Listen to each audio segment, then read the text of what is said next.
welcome back to my channel. For today's video, maglilinis tayo ng aming living room. Kaya kung ready na kayo guys, tara na and let's start cleaning.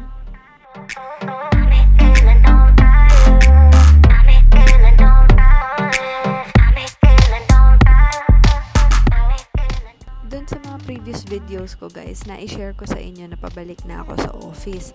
So, anong nangyari after filming those videos, na-delay yung pagbalik namin sa opisina ng almost 2 weeks, ganon.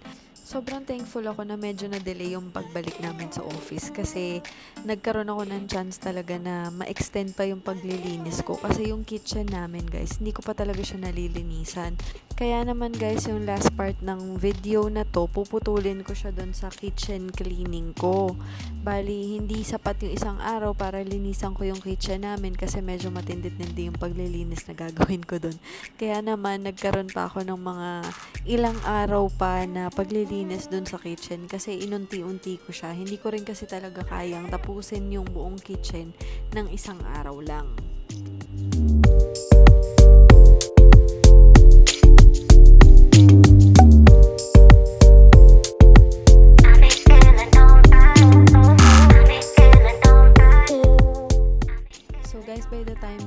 Nire-record ko yung voiceover ng video na to, bali nakabalik na ako sa office. So, yung experience ko nung first day ng pagbalik ko sa trabaho, ayun, nung pag-uwi ko, wala akong nagawa. Pagdating ko ng bahay, actually naligo lang ako kasi syempre ayoko dumikit sa mga anak ko nang galing ako sa labas. So, naglinis muna ako ng katawan, kumain, tapos ayun, tulog na ako. Wala, guys, hindi na talaga kaya ng katawan ko na may gawin pang ibang bagay. So, kinabukasan na ako nakapaggawa kasi yung first day ko sa work was Friday, so kinabukasan Saturday wala akong pasok, so doon na lang ako nakakilos sa bahay.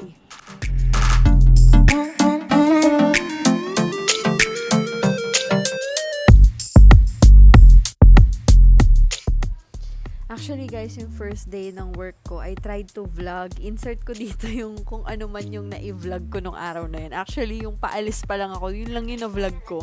Sinubukan kong mag-vlog pero ang dami ko talagang ginawa that day and I was so busy sa office. Kaya hindi ko na rin talaga na-continue. And also, ayoko rin naman na mag-vlog sa office kasi I think it's inappropriate. Lalo na meron akong mga private na mga tao na kasama doon sa office. So, minabuti kong hindi na lang ituloy yung vlog. And also, nung pag-uwi ko, talagang sobrang pagod na ako. Hindi ko na talaga kinaya na mag-vlog pa after kung dumating ng bahay nung pagka-uwi ko.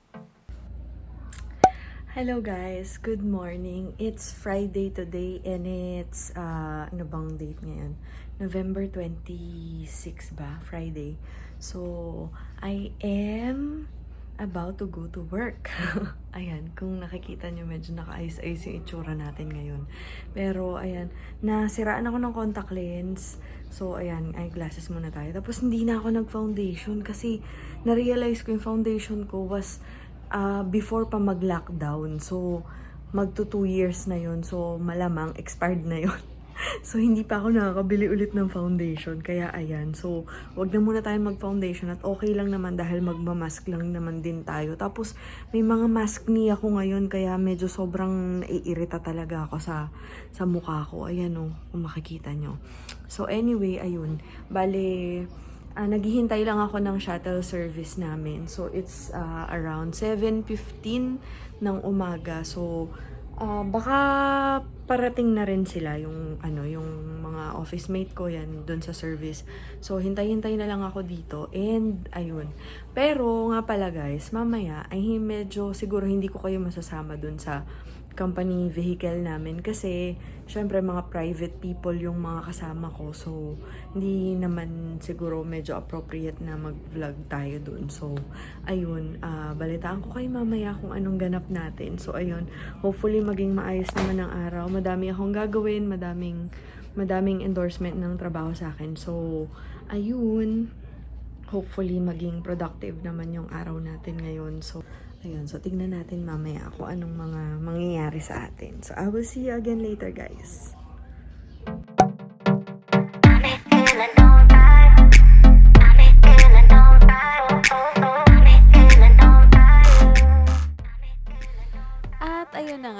guys, so hanggang dun lang yung na-vlog ko dahil nga, ayun, dahil nga sobrang napagod na. So, hindi ko na talaga kinaya na mag-continue pa nung vlog hanggang dun sa pag-uwi ko. Kasi nga, pag-uwi ko, ayun, naligo na lang ako at kumain, tas tulog na ako. Kaya pasensya na guys kung hanggang dun lang yung na-vlog ko.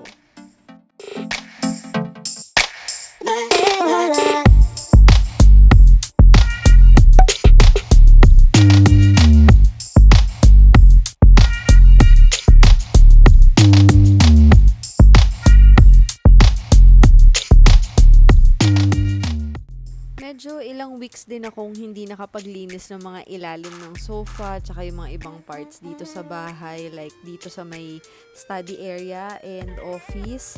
So ayan, kaya naman medyo nag-move na rin ako ng mga gamit, at least para din malinisan ko talaga yung mga ilalim. So yun din yung isang reason kung bakit talaga ako usually nagpipihit talaga ako ng gamit sa bahay. It's because gusto ko malinisan yung mga ilalim ng mga furnitures.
So, itong kitchen cleaning part na to guys, bali, ihihiwalay ko to on a separate video. So, puputulin ko tong part na to dito.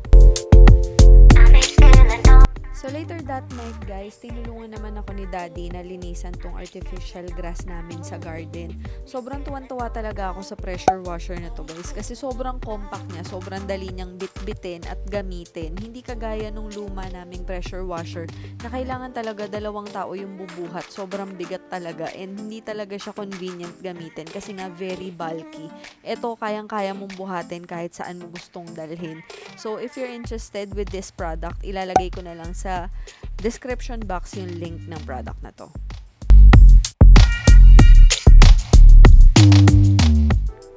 And ito guys, natapos na tayo maglinis. I hope you found motivation on this video. Sana na-encourage ka din. Kung medyo tinatamad ka, ay ginanahan ka ng maglinis ng bahay pagkatapos mapanood tong video na to. Thank you again for watching guys, and I will see you again in my next video. Bye!